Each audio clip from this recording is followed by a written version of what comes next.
Finally আপনাদের সাথে কিছু কথা বলতে চাই।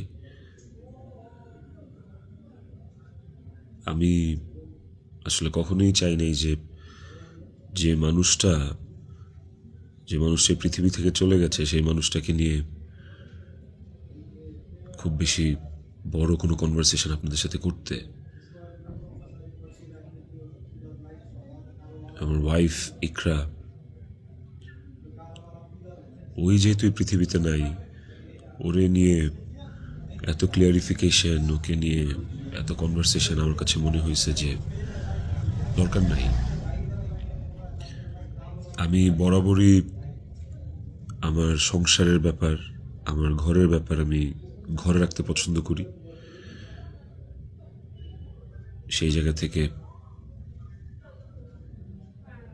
ওর মৃত্যুটা এমনিতেই আমাকে যে ট্রমা দিচ্ছে, ওর মৃত্যুটা আমাকে আসলে মানে পাথরই বানায় ফেলছে একরকম। এগুলো নিয়ে আমি আসলে কথা বলতে চাই নাই, কিন্তু আমার কাছে মনে হয় যে আপনারা গল্পের একটা পাতা পড়েই পুরো গল্পটাকে জাজ করতেছেন। একটা পৃষ্ঠা পড়েই পুরো গল্পটা সম্পর্কে আপনারা আপনাদের মনের মতো করে যা খুশি বলতেছেন। পাতার এক পাশ পড়ে আরেক পাশ পড়বেন, এটা তো হয় না, তাই না? আর আমি আসলে কোনো কিছু প্রপারলি গুছায় বলার মতো স্টেটে নাই, পরিস্থিতিতে নাই।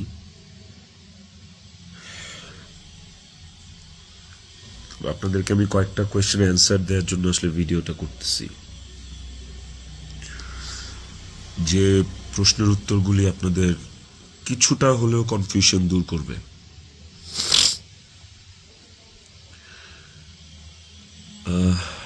শেষ প্রশ্নটা থেকেই আসি আপনাদের। আমি এই ভিডিওতে সব কিছু ক্লিয়ার করবো, এভরিথিং।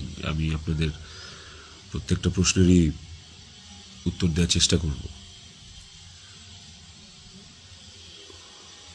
তো আপনাদের শেষ প্রশ্নটা ছিল যে মানুষটা একটা মানুষকে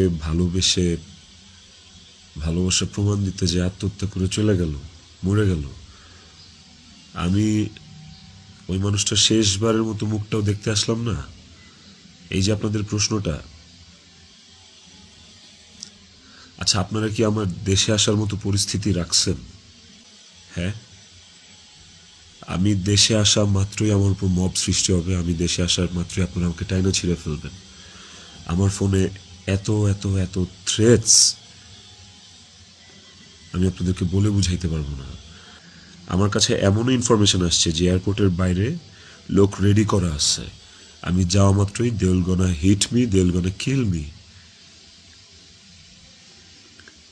পুলিশ ধরে নিয়ে গেলে ওকে, আমি সেটা আইনিভাবে ফেস করব, কিন্তু এখন যদি আমিও মারা যাই, আমিও রিজিকের মার কাছে চলে যাই, রিজিকের কি হবে? আপনারা কি চান যে রিজিক তার বাবাকেও হারাক? এই ছেলেটার কি দোষ? এই ছেলেটা বড় হবে না? ও কিভাবে বাঁচবে? মায়ের অভাব কেউ পূরণ করতে পারে না। যে মানুষটা বাইচা আছে, বাপ, ওই বাপের অভাব কিভাবে পূরণ হবে তাইলে? মাও থাকবে না, বাপও থাকবে না? আপনারা এটা চান? আমার ইকরার শেষ মুখটা আপনারা আমাকে দেখতে দেন নাই। আমার ইকরার শেষ মুখটা ইকরার পরিবার আমাকে দেখতে দেয় নাই।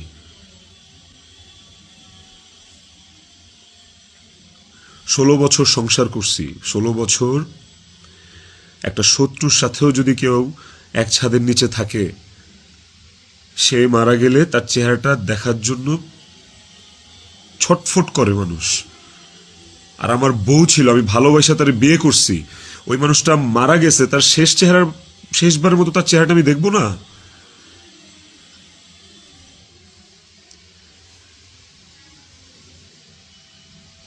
এখন আমি না আসলে আপনাদের সাথে এখানে কোনো ফেক কথাবার্তা মানে ফেক কান্নাকাটি, ফেক আপনাদের থেকে ইমোশন নেয়া, এগুলো নিয়ে কথা বলার জন্য আমি আসিনি। আমি আপনাদেরকে আমার আমার জায়গাটা আমি ক্লিয়ার করতেছি। আমি নাম হয়ে গেছি।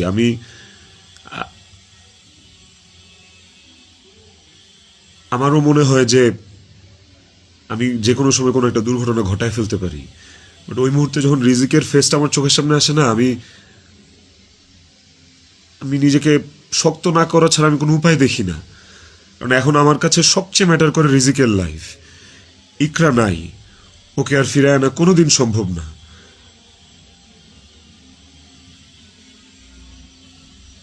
আমার কাছে এখন সবচেয়ে বেশি প্রায়োরিটি হচ্ছে রিজিকের জীবনটা। আপনারা না রিজিককে ভালোবাসেন, আপনারা না রিজিককে নিয়ে অনেক কনসার্ন। এই যে এত এত গালি আর হেট্রেড আমাকে নিয়ে, এত কিছু, সব কিছুর অ্যান্সার আপনাদেরকে আমি দিব। তার মধ্যে একটা জিনিস আমাকে একটু হলেও স্বস্তি দিছে, সেটা হচ্ছে যে আপনারা রিজিককে নিয়ে অনেক কনসার্ন। তাহলে রিজিক তার বাবা হারাইলে আপনারা খুশি হবেন?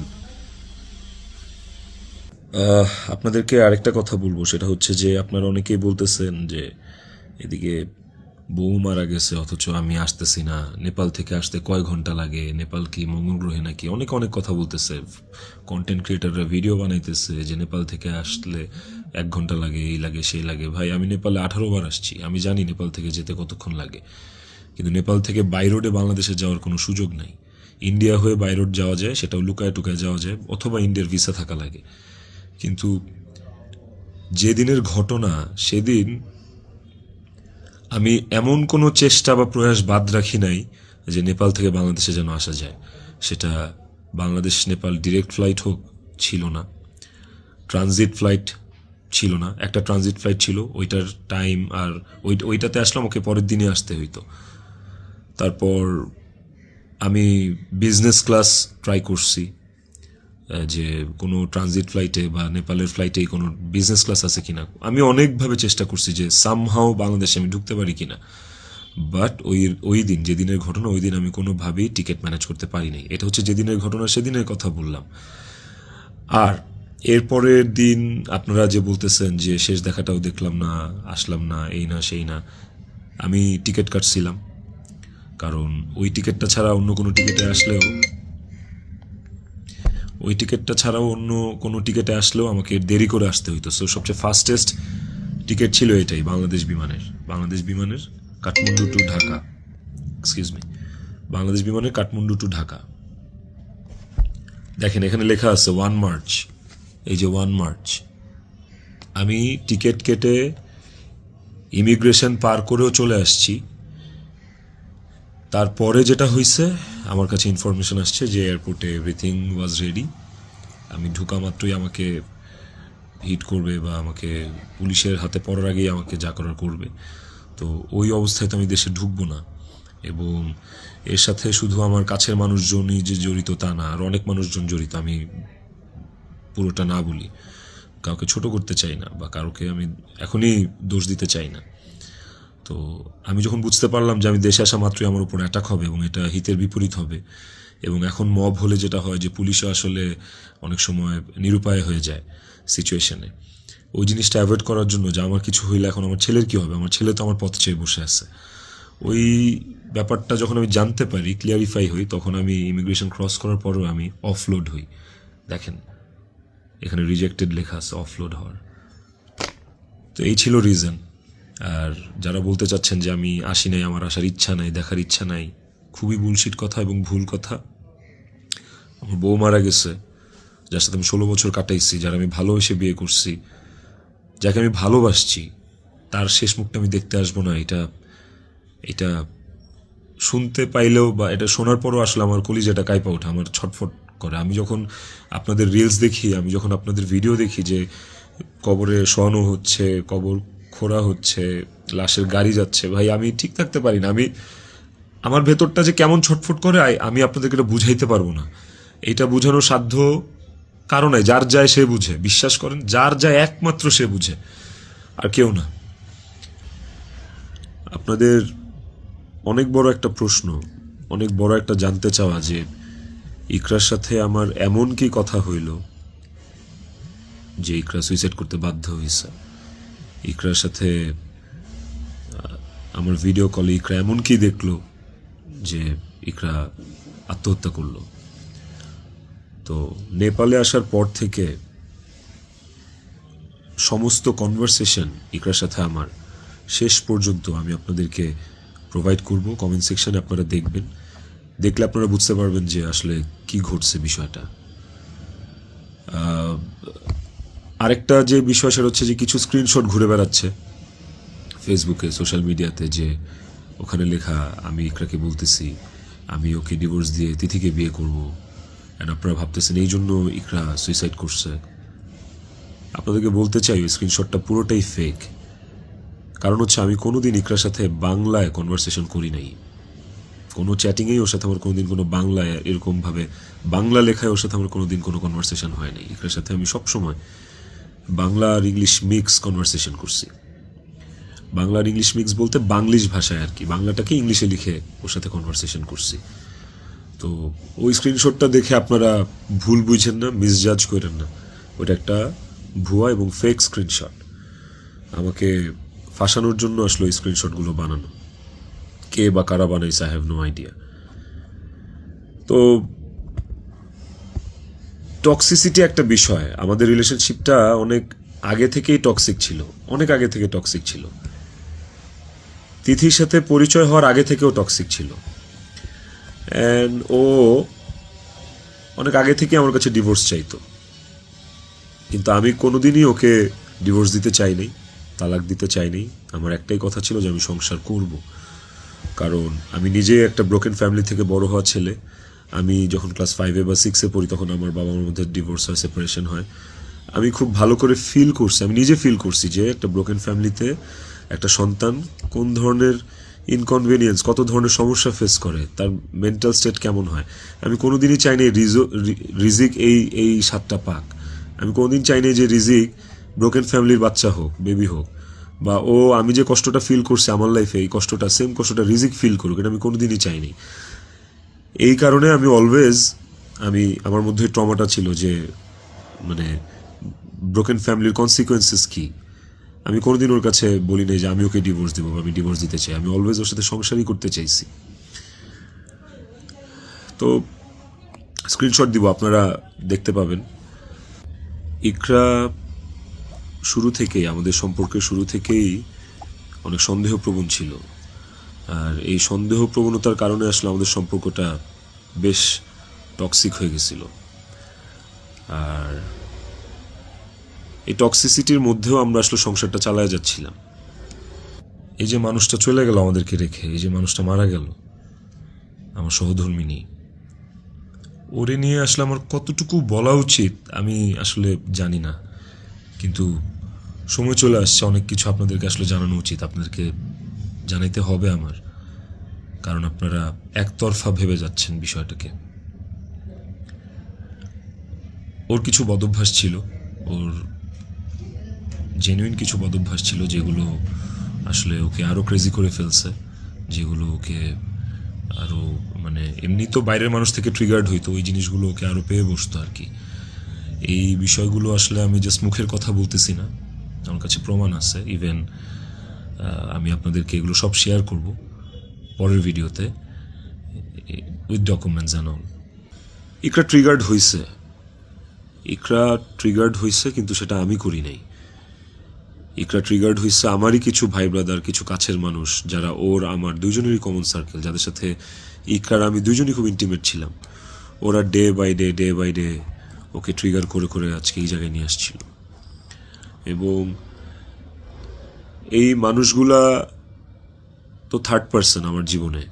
একটা সংসার তখনই টক্সিক হয় যখন বাইরের মানুষরা ওই সংসারের মধ্যে ইনভলভ হওয়া শুরু করে, বাইরের মানুষগুলা ওই সংসারে হাজবেন্ডকে বা ওয়াইফকে ট্রিগার করা শুরু করে।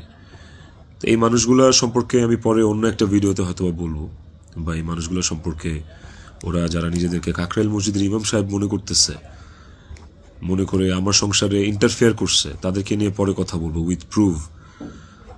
কিন্তু এখন আসলে আমি এইসব বিষয়ে বা অন্য কাউকে রিভিল করার মতো আসলে মেন্টাল পরিস্থিতিতে নাই। আমি কতটুকু গুছায় কথা বলতে পারতেছি আমি সেটাও জানি না, কিন্তু আমি ইকরাকে সুইসাইড করতে ট্রিগার করি নাই, শি ওয়াজ ট্রিগার্ড। এবং এই বিষয়টা আপনারা, আমি যে স্ক্রিনশটগুলো প্রোভাইড করব ওই স্ক্রিনশটগুলো দেখলে আপনারা বুঝবেন, যেখানে একটিবারের জন্য আমি ওকে কোথাও বলি নাই যে আমি ওর সাথে থাকবো না। আর আমার পুরো কনভারসেশনে আমি কখনো ওকে গালিগালাজ করি নাই, আপনারা সেটা পাবেন না। বরঞ্চ ও আমাকে অনেক গালিগালাজ করছে, অনেক উল্টাপাল্টা কথা বলছে, অনেক থ্রেট দিচ্ছে, অনেক কিছু করছে। তো আমি ট্রিগার করি নাই, আমি অন্তত চাই নাই যে ও সুইসাইড করুক। আমার কাছে ইকরা শুধু আমার ওয়াইফ ছিল না, আমার কাছে এত টক্সিসিটির পরে এসেও ইকরা আমার কাছে আমার সন্তানের মা ছিল। এটা আমার কাছে অনেক বড় একটা ব্যাপার ছিল। আপনাদের আরেকটা বড় প্রশ্ন বা জানার ব্যাপার ছিল যে ইকরার মৃত্যুর আগে ওর ভিডিও কলে ও এমন কি দেখছে বা আমি এমন কি বলছি ভিডিও কলে যে কারণে ও বাধ্য হয়েছে সুইসাইড করতে। আপনাদেরকে যে স্ক্রিনশটটা দিব ওই স্ক্রিনশটটাতে আপনি নিচে গেলে দেখতে পারবেন যে একটা কনভারসেশনের পরে ওর সাথে আমার একটা 22 সেকেন্ডের ভিডিও কল।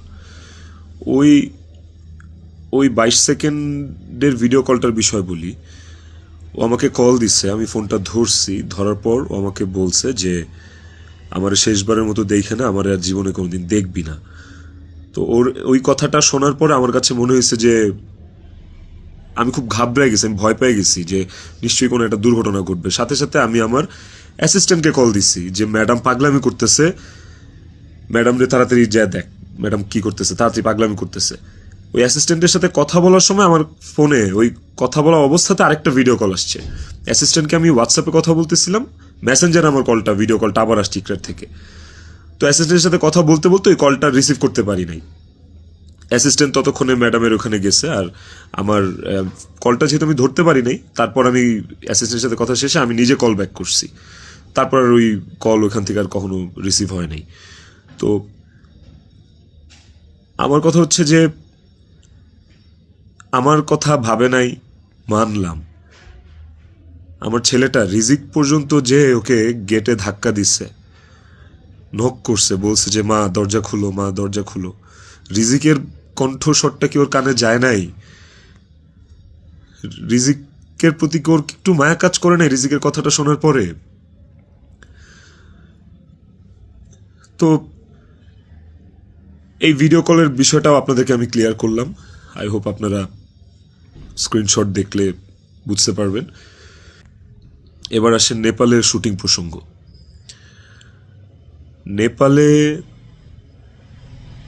নেপালে কি আমি এই প্রথম জীবনে শুটিংয়ে আসছি? এর আগে আমি নেপালে শুটিং করছি, এর আগে আমি মালয়েশিয়াতে শুটিং করছি, থাইল্যান্ডে শুটিং করছি, সুন্দরবনে শুটিং করছি, দেশে মানিকগঞ্জ, কক্সবাজার, কত জায়গায়, কত আউটডোরে শুটিং করছি। তিথিও ছিল অনেক শুটিংয়ে। ওইসব শুটিংয়েও কিন্তু আমার আশেপাশের মানুষগুলা যারা প্রিটেন্ড করতো যে তারা আমার শুভাকাঙ্ক্ষী, বাট অ্যাকচুয়ালি তারা আমার শুভাকাঙ্ক্ষী না, ওই মানুষগুলা কিন্তু তখন ইকরাকে অনেক ট্রিগার করতো। কই, তখন তো ইকরা এই ধরনের কোনো স্টেপ নেয় নাই, তখন তো আত্মহত্যা করে নাই। আপনারা ইকরার আর ইকরার বান্ধবীর স্ট্যাটাস, সরি কি বলে ওটাকে, স্ক্রিনশট বোধহয় পড়ছেন। ওখানে কিন্তু ইকরা নিজেই স্পষ্ট লিখছে যে ও এইসব মানুষের কথাবার্তা নিতে পারতেছে না, গত 3 বছর ধরে ও এইসব মানুষের ট্রিগার আর সহ্য করতে পারতেছে না। ওর নিজের কথা ও নিজে লিখছে, আপনারা পড়ছেন। তো কিভাবে বলেন যে আমার ইকরাকে আমি মেরে ফেলছি? আমার ইকরাকে এইসব মানুষ মেরে ফেলছে, এরা মেরে ফেলছে ট্রিগার করতে করতে, ওর কান ভরতে ভরতে। ইকরা ওয়াজ সো সফট হার্টেড, ও বাইরে থেকে অনেক শক্ত কিন্তু ভেতরে খুব নরম একটা মানুষ ছিল। ওকে খুব সহজে ম্যানিপুলেট করা যাইত, ও মানুষের কথা বিশ্বাস করতো কারণ ও খুব সহজ সরল ছিল। তো এই আশেপাশের মানুষগুলো এই সুযোগটাই আসলে কাজে লাগাইছে, আশেপাশের মানুষগুলো এই চান্সটাকেই আসলে ইউটিলাইজ করছে। আপনারা অনেকেই বলতেছেন যে বউ ডিপ্রেশনে আছে আর জামাই নেপালে গার্লফ্রেন্ডের নিয়ে ফুর্তি করতেছে, বার্থডে উদযাপন করতে গেছে, এই ধরনের কথাবার্তা আপনারা অনেক বলতেছেন। দেখেন, এই নেপালে শুটিংয়ের আসার কিছুদিন আগে আমার নিজেরও বার্থডে ছিল। আমার বউ সুন্দর করে আমাকে সারপ্রাইজ দিচ্ছে, আমার ছেলে নিজের হাতে সাজাইছে, বাসায় আমার বার্থডে সেলিব্রেট করছে। তাইলে কি আমার বউ ডিপ্রেশনে ছিল? ডিপ্রেশনে থেকে আমাকে এত সুন্দর সারপ্রাইজ দিয়ে আমার বার্থডে সেলিব্রেট করছে। ওই ছবিগুলো তো ফেসবুকে আছে, কিছুদিন আগের ছবি।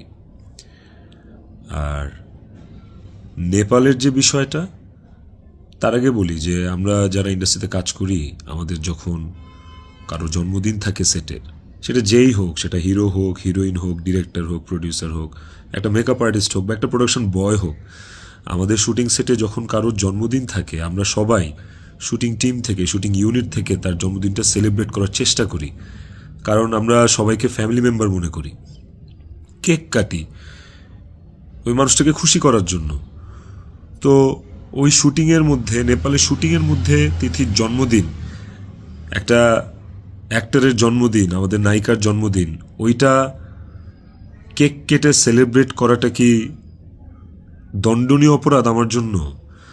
আর আমি তো সেলিব্রেট করি নাই, আমার তো সেলিব্রেশন ছিল না, পুরো ইউনিট সব কিছু অ্যারেঞ্জ করছে। আমি একটা কেকও দেই নাই, আমি একটা গিফটও দেই নাই ওকে।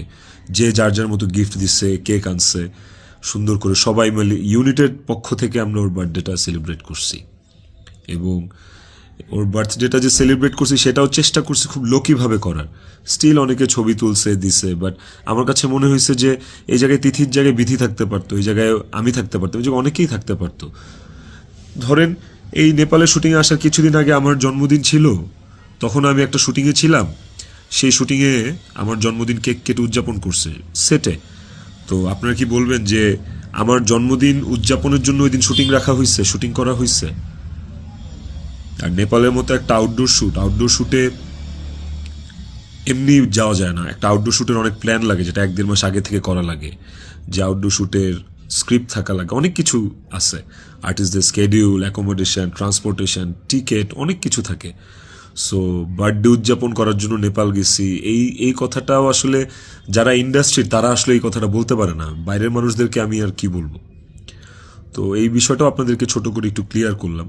আই হোপ এই জিনিসটাকেও আপনারা সহজ এবং সরলভাবে দেখবেন, এটাকে খুব জটিলভাবে দেখার কিছু নাই। আপনারা অনেক জায়গায়, অনেক ছবিতে, অনেক পোস্টে হয়তোবা দেখে থাকতে পারেন যে ইকরা এবং তিথি একই সাথে আছে, একই জায়গায় আছে, হয়তোবা কোনো পার্টিতে বা কোনো কফি শপে বা যে কোনো আড্ডায়।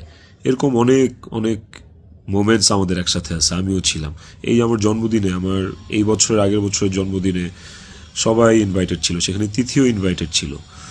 যদি বিষয়টা এতটাই টক্সিক হইতো, তাইলে কি এই জিনিসটা এত সহজ হইতো একটা মেয়ের জন্য যে তার হাজবেন্ডের একটা মেয়ের সাথে রিলেশন, সেই মেয়েটাকে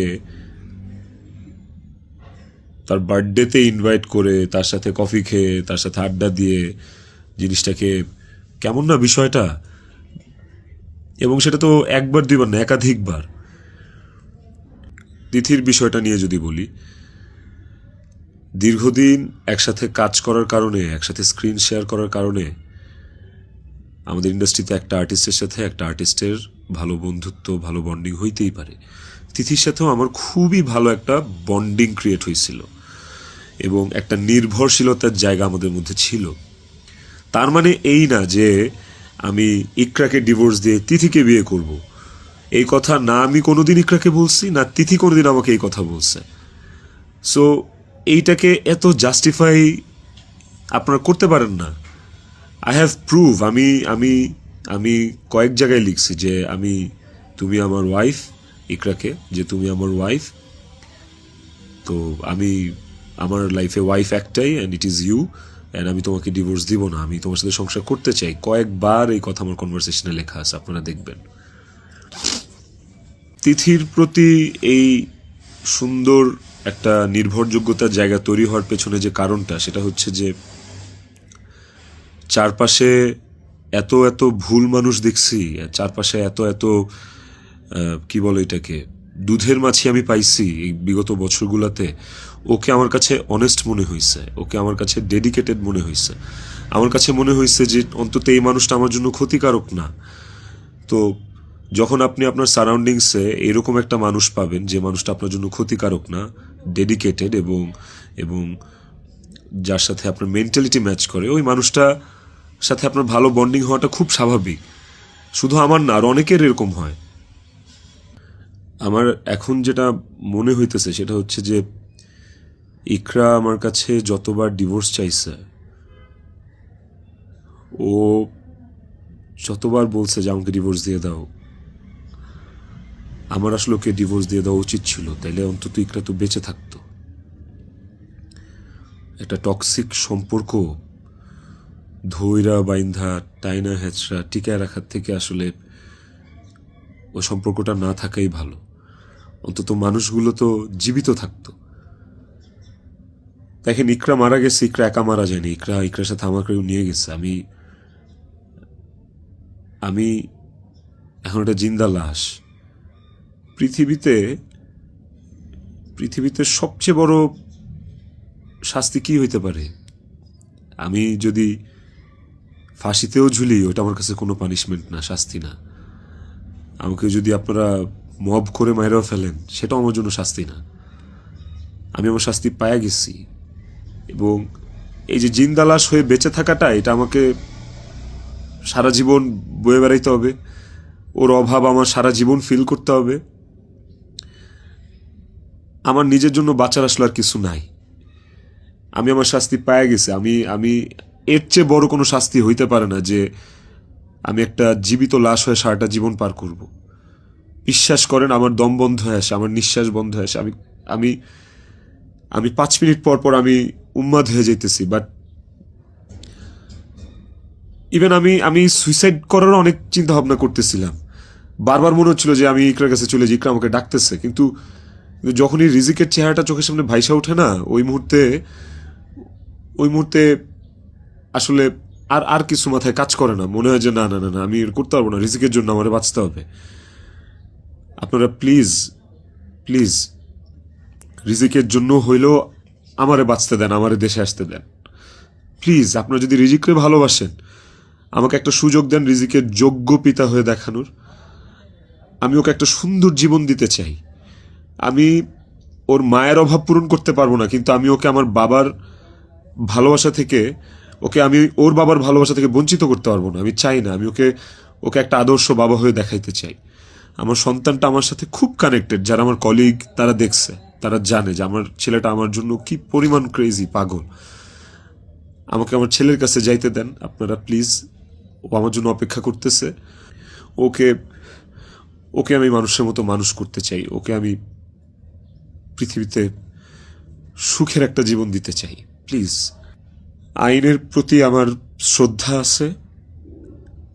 আমি দেশে আসলে আইন আমাকে যে শাস্তি দিবে, আইন যে সিদ্ধান্ত নিবে, আমি সেই সিদ্ধান্তের সাথে একমত থাকব। আমার তাতে কোনো আপত্তি নাই। আমি আইনিভাবে এই জিনিসটা ফেস করবো, আমার কোনো আপত্তি নেই। কিন্তু প্লিজ আমাকে রিজিকের থেকে দূরে সরান না আপনারা। এতটুকু আপনাদের কাছে অনুরোধ করে বলতেছি, হাত জোর করে বলতেছি, প্লিজ।